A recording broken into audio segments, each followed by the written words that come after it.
Halo teman-teman semua, kita berjumpa kembali. Di video kali ini saya akan menjelaskan tentang P3K paruh waktu. P3K paruh waktu ini banyak menjadi perbincangan ya teman-teman, karena sekarang kan ada pengangkatan P3K untuk seluruh tenaga non-ASN, dan tidak semua tenaga non-ASN itu akan diangkat menjadi P3K, namun ada juga sebagian yang akan diangkat P3K paruh waktu. Nah, apa itu P3K paruh waktu? Kita akan bahas di video ini. Nah, pertama kita akan lihat dulu ya setiap peraturan yang berkaitan dengan P3K.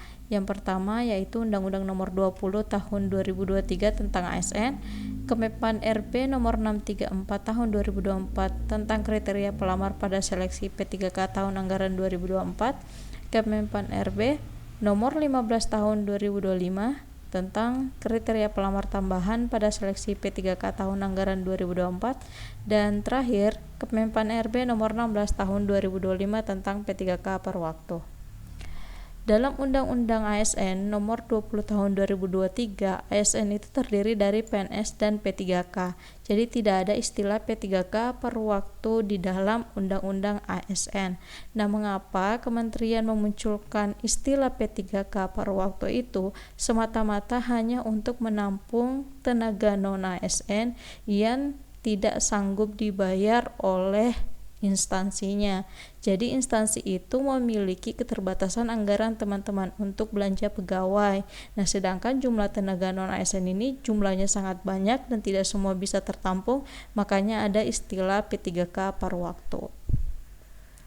Dalam Keputusan Menteri Pan-RB nomor 634 tahun 2024 dijelaskan di situ bahwa dalam hal jumlah pelamar yang telah mengikuti seluruh tahapan seleksi melebihi jumlah penetapan kebutuhan, pelamar diangkat menjadi P3K paruh waktu. Jadi jumlah pelamar yang lebih besar daripada jumlah formasi yang tersedia pada instansi itu, maka sebagian dari jumlah pelamar itu akan diangkat menjadi P3K paruh waktu. Nah, semisal jumlah pelamarnya ada 1000, jumlah formasinya ada 500, otomatis 500 dari 1000 ini nantinya akan diangkat menjadi P3K paruh waktu, dan yang 500-nya lagi itu diangkat menjadi P3K. Oke. Kemudian pada Keputusan Menteri Pan-RB nomor 15 tahun 2025 dijelaskan bahwa dalam hal jumlah pelamar yang telah mengikuti seluruh tahapan seleksi P3K melebihi jumlah penetapan kebutuhan, pelamar diangkat menjadi P3K paruh waktu, sama dengan penjelasan sebelumnya. Di diktum ke-10, dalam hal pelamar merupakan pegawai yang terdaftar dalam pangkalan data database pegawai non-ASN BKN dan telah mengikuti seleksi CPNS tahun anggaran 2024 namun tidak lulus, diangkat sebagai P3K paruh waktu. Nah, ini berlaku untuk pegawai non-ASN yang kemarin ya tahun sebelumnya, tahun anggaran 2024 itu mengikuti seleksi CPNS tapi tidak lulus. Pegawai non-ASN tersebut bisa diangkat menjadi P3K paruh waktu. Di diktum ke-13, instansi pemerintah dapat mengusulkan pengangkatan P3K paruh waktu menjadi P3K berdasarkan pertimbangan ketersediaan anggaran dan hasil penilaian atau evaluasi kinerja. Jadi ketika instansi pemerintah sudah memiliki cukup anggaran untuk menggaji seluruh P3K-nya, maka P3K paruh waktu itu bisa diangkat menjadi P3K. Jadi ini hanya masalah keterbatasan anggaran aja teman-teman ya.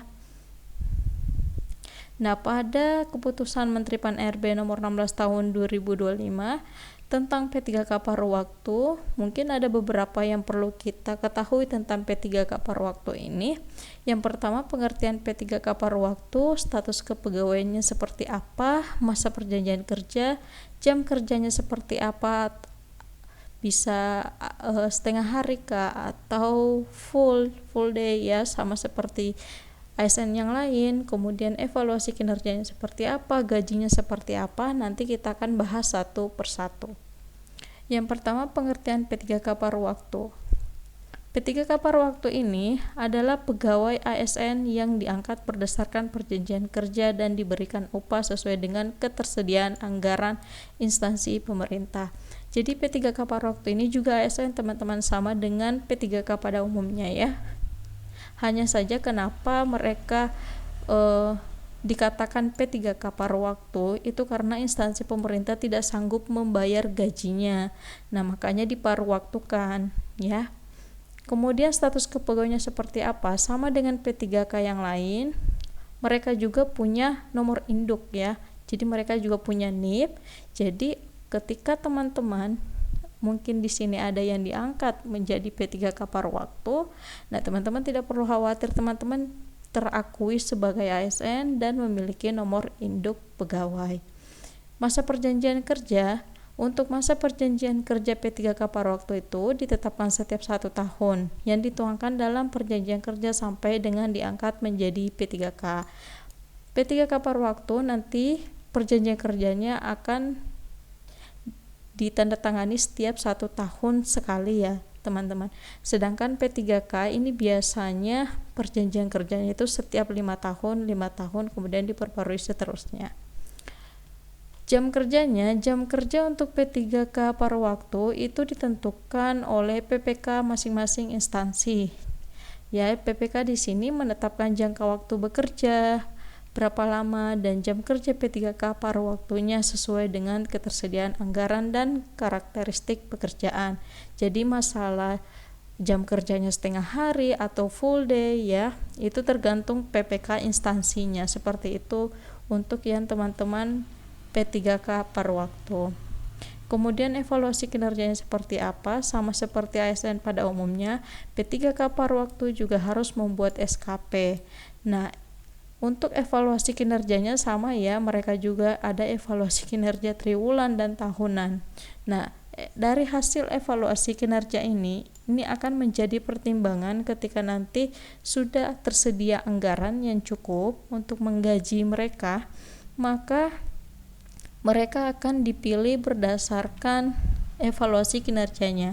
Jadi P3K paruh waktu yang memiliki kinerja yang bagus itu bisa diangkat menjadi P3K berdasarkan ketersediaan anggaran.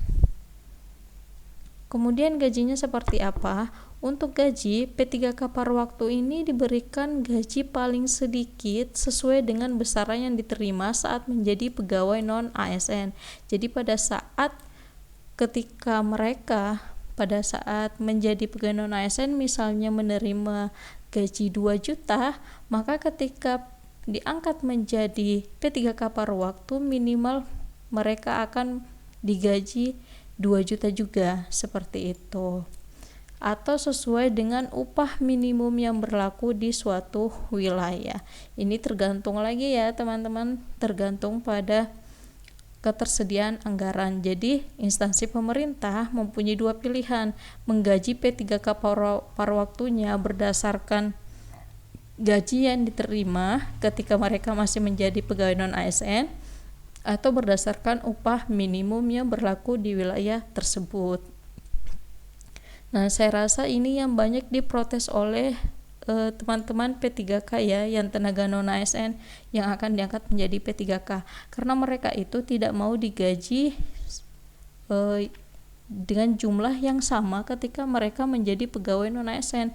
Jadi mereka itu mau digaji sama dengan P3K pada umumnya. Gaji P3K itu kalau saya nggak salah start di 3 juta untuk golongan 9 lulusan S1. Nah, belum lagi tunjangannya. Ini yang banyak dituntut oleh teman-teman tenaga non-ASN yang akan diparuh waktukan. Jadi mereka juga mau digaji sama dengan P3K pada umumnya. Hanya saja ini akan sulit dilakukan ya teman-teman, karena pemerintah memberikan status paruh waktu itu karena ada keterbatasan anggaran.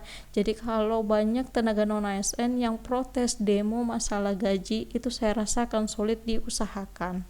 Seperti itu.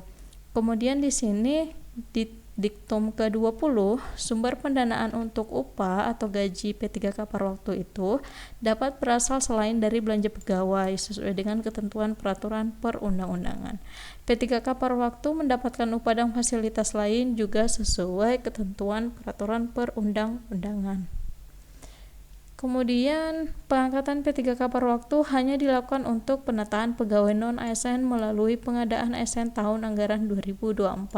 Jadi setelah semua tenaga non-ASN diangkat menjadi P3K, ada yang juga diangkat menjadi P3K paruh waktu, seiring berjalannya waktu nanti ketika memang ada ketersediaan anggaran, seluruh P3K paruh waktu ini akan menjadi P3K. Nah, ketika semua sudah menjadi P3K, tidak ada lagi istilah P3K paruh waktu, teman-teman. Jadi P3K paruh waktu ini dikeluarkan oleh kementerian ya, semata-mata hanya untuk menampung pegawai non-ASN yang tidak sanggup dibayarkan gajinya oleh instansinya. Kemudian diktum ke-28, PPK dapat mengusulkan pengangkatan P3K paruh waktu menjadi P3K berdasarkan pertimbangan ketersediaan anggaran dan hasil penilaian atau evaluasi kinerja. Nah, ini adalah sedikit contoh kasus ya. Kalau di instansi saya, di kantor saya ya, ada tenaga non-ASN yang salah memilih formasi. Siapa tahu di kantor kalian juga ada yang seperti itu. Nah, solusinya seperti apa? Ini dijelaskan dalam Kemenpan RB nomor 15 ya teman-teman, bahwa dalam hal masih terdapat kebutuhan yang belum terpenuhi setelah seleksi P3K tahap 2 dilaksanakan, kebutuhan dapat diisi dari pelamar pada jabatan dan kualifikasi pendidikan yang sama dari unit penempatan atau lokasi berbeda dengan ketentuan urutan kelulusan sebagai berikut. Pelamar prioritas, kemudian XTHK 2 pegawai yang terdaftar pada pangkalan database BKN, kemudian pegawai yang aktif bekerja selama 2 tahun dan lulusan pendidikan profesi guru.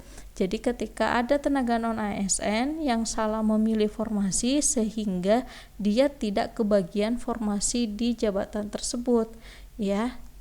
Nah, itu solusinya nanti setelah seleksi P3K tahap 2 dilaksanakan. Ketika ada kebutuhan jabatan ya, atau ada formasi jabatan yang masih kosong, tenaga non-ASN tersebut bisa mengisi formasi yang kosong itu.